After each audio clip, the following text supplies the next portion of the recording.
Hello दोस्तों, good morning. स्वागत है एक बार फिर से आप सभी का एमजेटी एजुकेशन में। दोस्तों, आज है 5 जून और आज की वीडियो में हम लोग बात करेंगे 5 जून 2023 के मोस्ट इंपॉर्टेंट करंट अफेयर के क्वेश्चंस के बारे में। वीडियो को पूरा ध्यान से देखिएगा, पूरा एंड तक देखिएगा। बहुत ही इंफॉर्मेटिव और बहुत ही इंपॉर्टेंट वीडियो होने वाली है, तो आप एंड तक जरूर देखना। चलिए, तो सबसे पहले कल का क्विकली रिविजन कर लेंगे, उसके बाद आज के करंट अफेयर की तरफ बढ़ेंगे।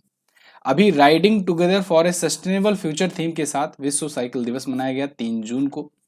और अभी हाल ही में आरबीआई के द्वारा 100 डेज 100 पे अभियान शुरू किया गया है। विश्व मौसम विज्ञान संगठन की पहली महिला महासचिव बन गई हैं सेलेस्टे सैलो। और अभी हाल ही में ऋतिक रोशन को जेब्रोनिक्स टीवी का ब्रांड एम्बेसडर बनाया गया है। हार्पर कॉलिन इंडिया द्वारा प्रकाशित पुस्तक the power of one thought, इसको लिखा है बीके शिवानी ने। और उत्तर प्रदेश के गाजियाबाद जिले में केंद्रीय स्वास्थ्य मंत्री डॉक्टर मनसुख मंडाविया ने राष्ट्रीय खाद्य सुरक्षा और मानक प्रशिक्षण केंद्र का उद्घाटन किया है। एडगर्स रिंकेविक्स, इनको दोस्तों लातविया का नया प्रेसिडेंट चुना गया है। ये पहले वहां पर विदेश मंत्री थे। और वहीं माउंट एवरेस्ट पर चढ़ने वाली तमिलनाडु की पहली महिला बन गई है मुथमित सेल्वी। और अभी हाल ही में ओडिशा में कोरोमंडल एक्सप्रेस और 2 और ट्रेनों के बीच में एक ट्रेन एक्सीडेंट हुआ, जिसमें 288 से ज्यादा लोगों की मृत्यु हो गई। भारत ने अग्नि 1 बैलिस्टिक मिसाइल का सफल परीक्षण किया है ओडिशा के एपीजे अब्दुल कलाम द्वीप से। ये टॉप 10 करंट अफेयर के क्वेश्चंस थे कल की वीडियो से, जिनका आपने किया रिवीजन। अब आज की करंट अफेयर। तो पहला क्वेश्चन है, विश्व पर्यावरण दिवस 2023 किस थीम के साथ मनाया गया? बहुत बेस्ट क्वेश्चन है, मतलब इस क्वेश्चन पर तो समझ लो 10 क्वेश्चन कुर्बान है। बहुत ही जबरदस्त क्वेश्चन है और मैं चाहता हूं इसको आप नोट डाउन जरूर करो। देखो, विश्व पर्यावरण दिवस आज है, यानी 5 जून को है। ठीक है, 5 जून को विश्व पर्यावरण दिवस मनाया जाता है। और इस बार की थीम जो है वो है बीट प्लास्टिक पॉल्यूशन। क्या है? Beat plastic pollution. ध्यान रखिएगा, यहाँ देखो पॉल्यूशन के प्रकार भी बताए गए हैं। Air pollution, plastic pollution, noise pollution, soil pollution. तो इस बार की जो थीम रखी गई है वो है बीट प्लास्टिक पॉल्यूशन, यानी प्लास्टिक पॉल्यूशन पर इस बार फोकस्ड रहेगा ये वर्ल्ड एनवायरनमेंट डे। तो विश्व में, दुनिया भर में पर्यावरण के महत्व को बताने के लिए, पर्यावरण को कैसे सुरक्षित रहना है, उसके लिए पेड़ों का क्या महत्व होता है, वृक्षारोपण कैसे लोग अवेयर हो सके करने के लिए, इसके लिए वर्ल्ड एनवायरनमेंट डे मनाया जाता है। और ये आज से नहीं मनाया जाता है, लगभग 50 साल पहले से ही इसकी शुरुआत हुई थी। 1972 में ही ये शुरू हुआ था। इसी दिन स्टॉकहोम सम्मेलन हुआ था और इसी की वजह से ये दिन चुना गया है। और 1972 में ही यूनाइटेड नेशन की जनरल असेंबली के द्वारा ये अप्रूव कर दिया गया महत्वपूर्ण दिवस।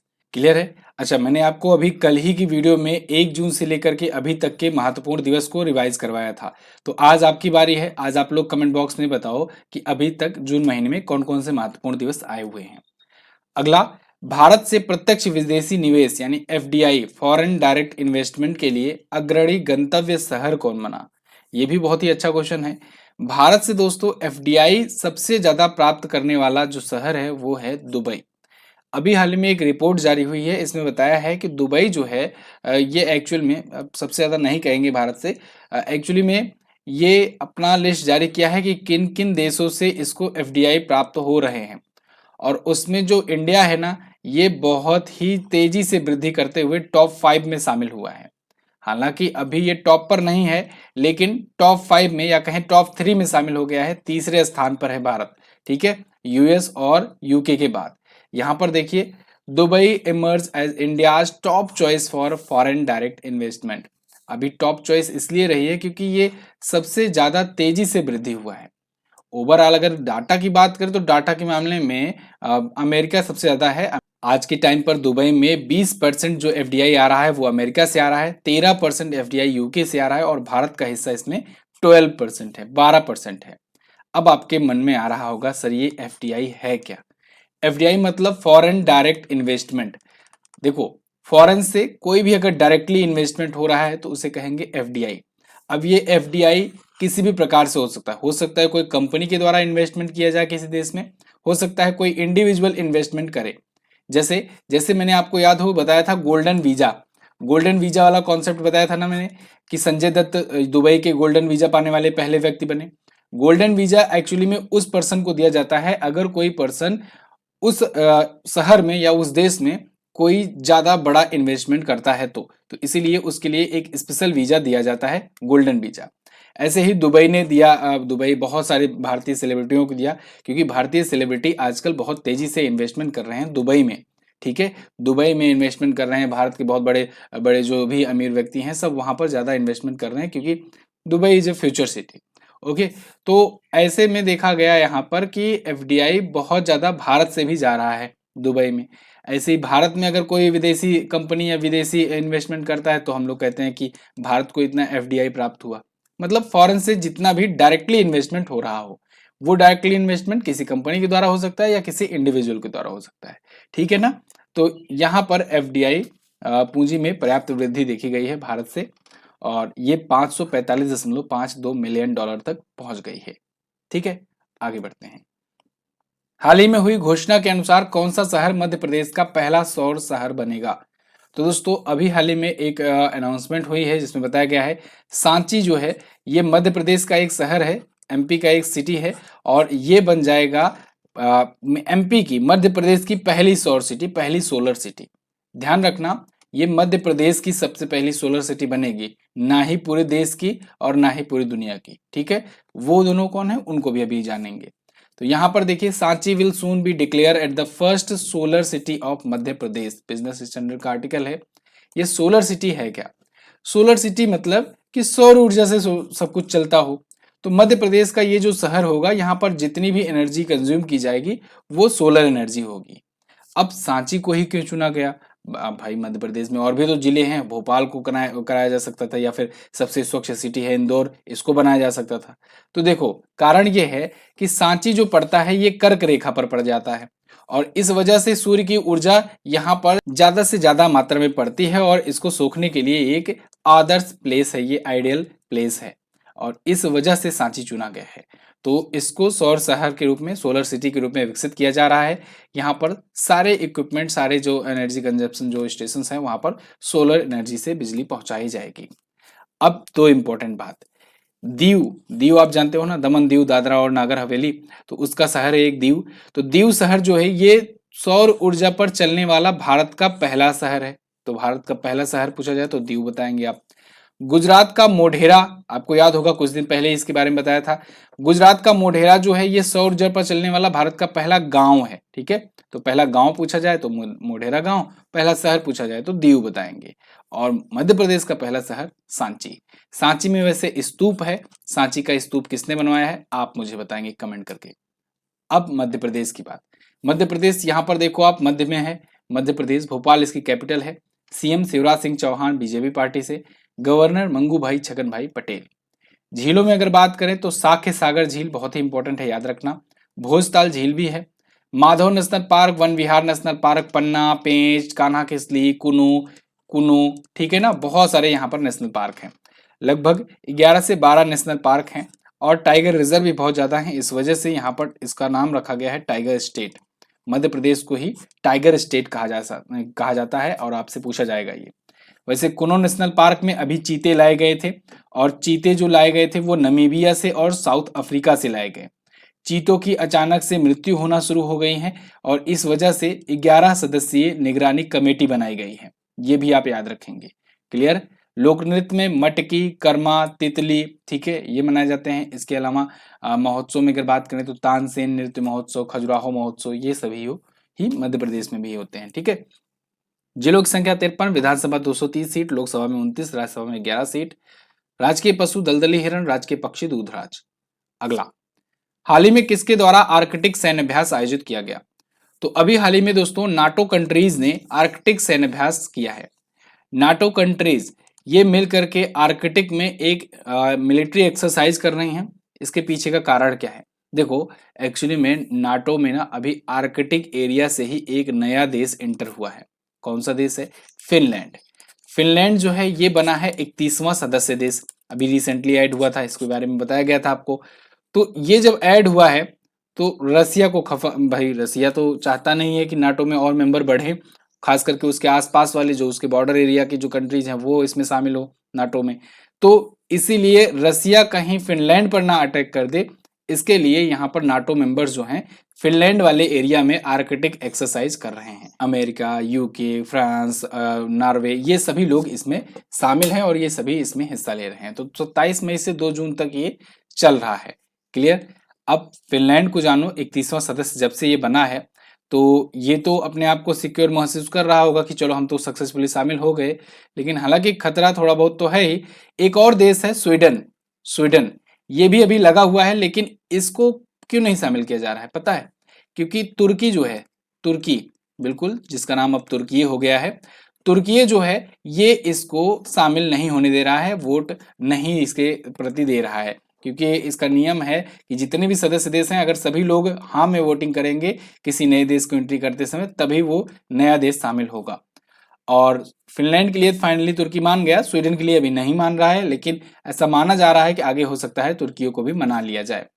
तो फिलहाल नाटो के बारे में बात करेंगे तो ये नॉर्थ अटलांटिक ट्रीटी ऑर्गेनाइजेशन है। शुरुआत में तो 1949 में बनाया गया था, नॉर्थ अटलांटिक कंट्रीज को लेकर के एक ट्रीटी ऑर्गेनाइजेशन, एक सैन्य संगठन बनाया गया था, लेकिन धीरे धीरे इसमें और सारे देश शामिल होते चले गए। अभी इसका हेडक्वार्टर ब्रुसेल्स में है, बेल्जियम में। अध्यक्ष हैं जेंस स्टोलनबर्ग और इसके 31 सदस्य देश हो गए हैं, 31वां अभी फिनलैंड बना था। ठीक है, आगे बढ़ते हैं।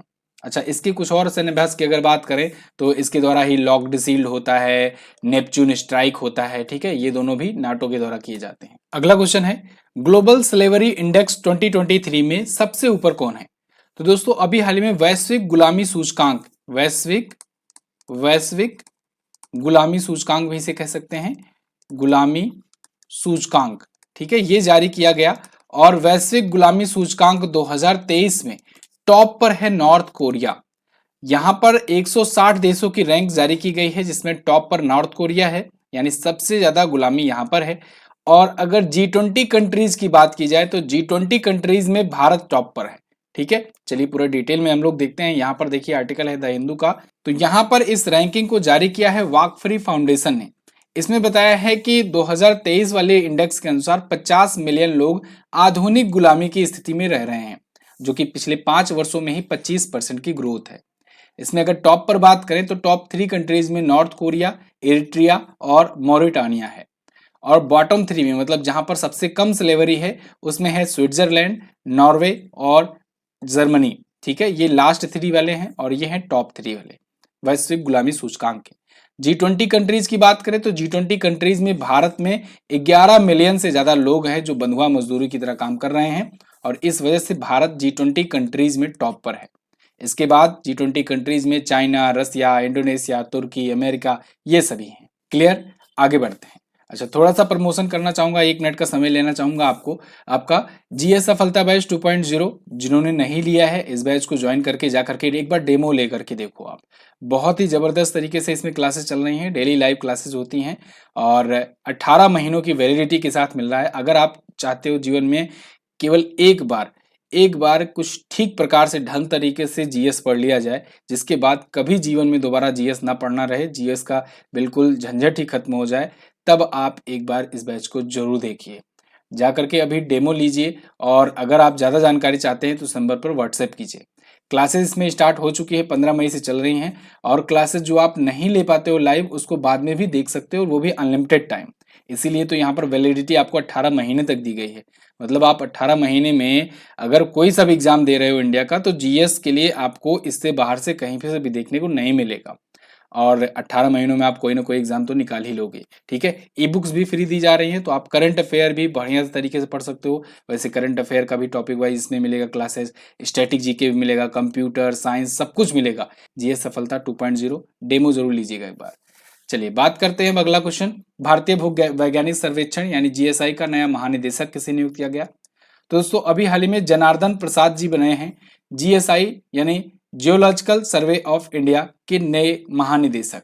ध्यान रखना, एक है जूलॉजिकल सर्वे ऑफ इंडिया, एक है जियोलॉजिकल सर्वे ऑफ इंडिया।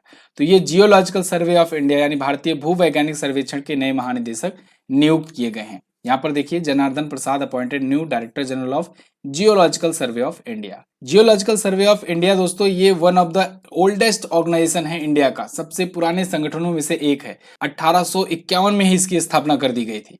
तो देखो यहाँ पर डॉक्टर एस राजू के स्थान पर अब जनार्दन प्रसाद होंगे, और ये 1 जून से अपना पद ग्रहण कर चुके हैं। क्लियर है। भारतीय भू वैज्ञानिक सर्वेक्षण जो है भारतीय खनन मंत्रालय के तहत आता है, केंद्रीय खनन मंत्रालय के तहत। 1851 में इसकी स्थापना हुई थी, कोलकाता में इसका हेडक्वार्टर है। देखो कोलकाता में हेडक्वार्टर आपको जो बहुत पुराने पुराने संगठन होंगे ना, उनका हेडक्वार्टर कोलकाता में ही मिलेगा, क्योंकि कोलकाता भारत की पूर्व राजधानी थी। 1911 में दिल्ली राजधानी बनाई गई, लेकिन उससे पहले कोलकाता थी। तो जो जितने भी बहुत पुराने पुराने ऑर्गेनाइजेशन होंगे, उनका हेडक्वार्टर आपको कोलकाता में मिलेगा। ठीक है, फिलहाल ये भारत में दूसरा सबसे पुराना है, विश्व के सबसे पुराने संगठनों में से एक माना जाता है। आगे, हाल ही में वियतनाम और भारत ने किस देश के खिलाफ समुद्री सुरक्षा में साझेदारी की रणनीति बनाई? तो भारत और वियतनाम ये चाइना के खिलाफ समुद्री सुरक्षा में साझेदारी के लिए एक रणनीति तैयार किए हैं। कारण क्या है? देखो, चाइना का ना डोमिनेंस बढ़ता जा रहा है, दक्षिण चीन सागर हो, वियतनाम भी इससे परेशान है। ठीक है, भारत तो परेशान है ही, और भारत को क्योंकि चारों तरफ से घेर रहा है वो। तो अभी वर्ल्ड मैप में अच्छे से समझेंगे उसको। पहले आप समझो कि सेम सिचुएशन वियतनाम में भी है। वियतनाम ही नहीं, बहुत सारी जो कंट्रीज हैं वो भी सफर कर रही हैं चाइना के जो अग्रेसिव पॉलिसी है उसके प्रति। तो इसी वजह से यहाँ पर इंडिया और वियतनाम के बीच में एक थर्ड मैरीटाइम सिक्योरिटी डायलॉग हुआ अभी नई दिल्ली में, और उसमें कई चीजों पर बातचीत चली, जहां पर समुद्री सुरक्षा में साझेदारी की रणनीति शेयर की गई। ठीक है, अब चलिए वर्ल्ड मैप में देखते हैं, थोड़ा सा सिचुएशन उससे ज्यादा समझ में आएगा। तो वर्ल्ड मैप में आप देखोगे, ये रहा अपना प्यारा भारत। यहाँ पर अगर आप आओगे ना, तो ये रहा ऊपर चाइना, चाइना तो जो आप जानते ही हो, और यहाँ पर इस साइड में ये रहा वियतनाम। ठीक है, ये जो कंट्री है ना पूरा, यहाँ से लेकर के ये सब, ये पूरा वियतनाम ही है, ये किनारे किनारे समुद्री वाला एरिया। तो आप देखो, ये वियतनाम है, ये चाइना है, और चाइना से ही इसका ये बॉर्डर शेयर हो रहा है, और ये पूरा है साउथ चाइना सी। अब साउथ चाइना सी पे ना पूरा का पूरा कब्जा चाहता है चाइना। चाहता क्या है? लगभग लगभग कब्जा करके ही बैठा हुआ है। यहाँ पर जगह जगह इसके बेस कैंप हैं, छोटे मोटे जो द्वीप हैं वहाँ सब जगह इसके मिलिट्री कैंप हैं, और पूरा का पूरा मतलब ये आधिपत्य अपना जताता रहता है।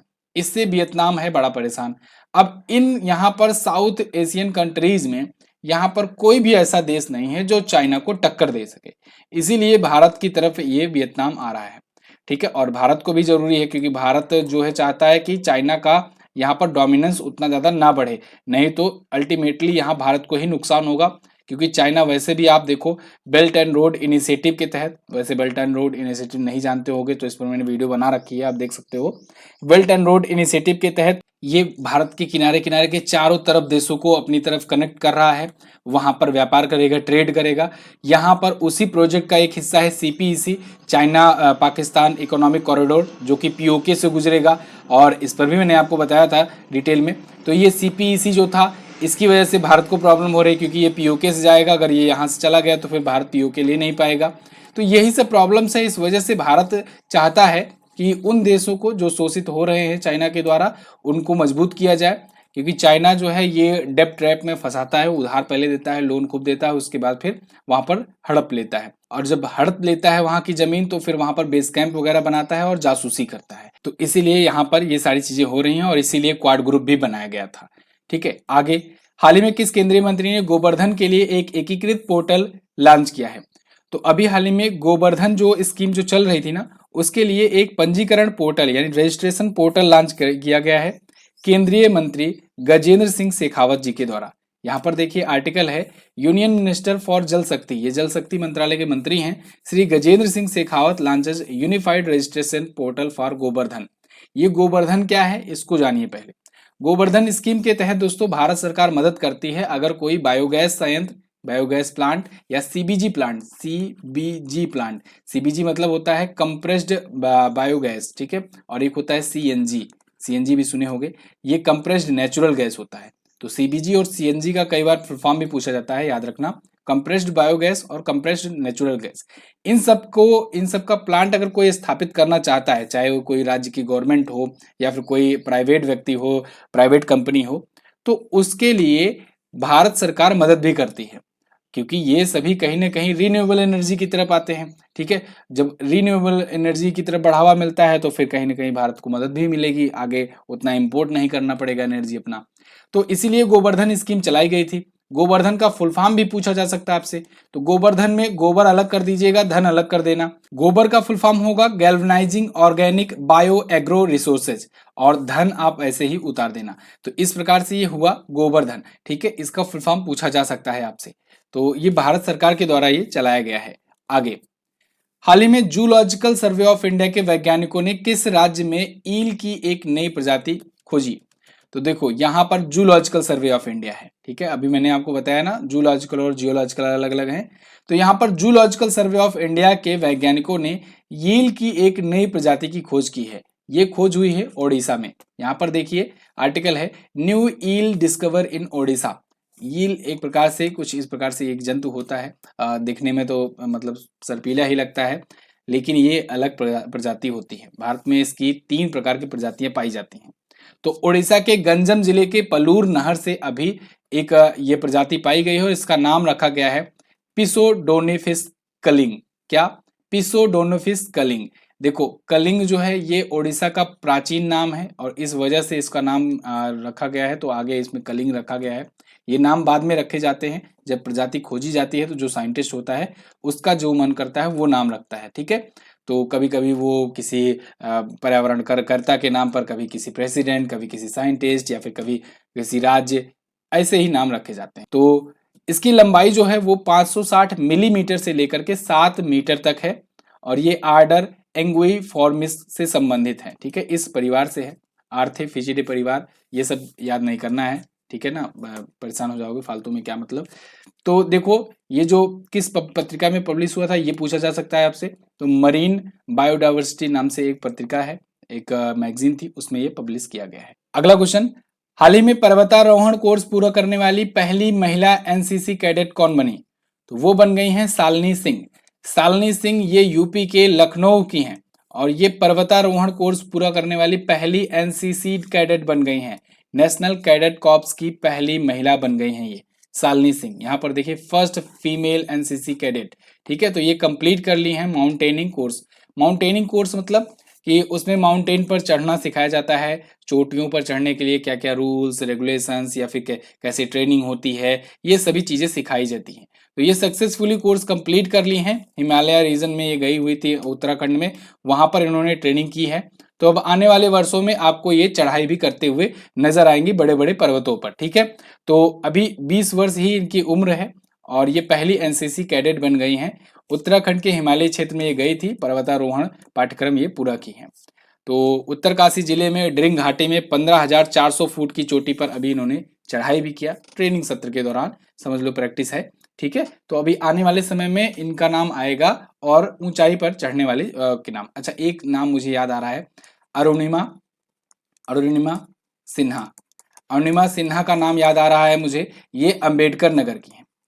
अंबेडकर नगर ये भी यूपी का ही एक जिला है, ठीक है, और सुल्तानपुर का पड़ोसी है, जहाँ का मैं निवासी हूँ वहाँ का पड़ोसी जिला है। तो वहाँ की ये रहने वाली हैं। इनका पैर कट गया था ट्रेन एक्सीडेंट में और उसके बाद ये दुनिया भर की जो भी बड़ी बड़ी चोटियाँ हैं सब पर चढ़ाई कर चुकी हैं, ठीक है। तो इनका नाम भी तो मतलब याद ही रखा जाएगा। वैसे पद्मश्री भी ये पा चुकी हैं। तो फिलहाल ये तो थे टॉप 10 करंट अफेयर के क्वेश्चन आज की वीडियो से।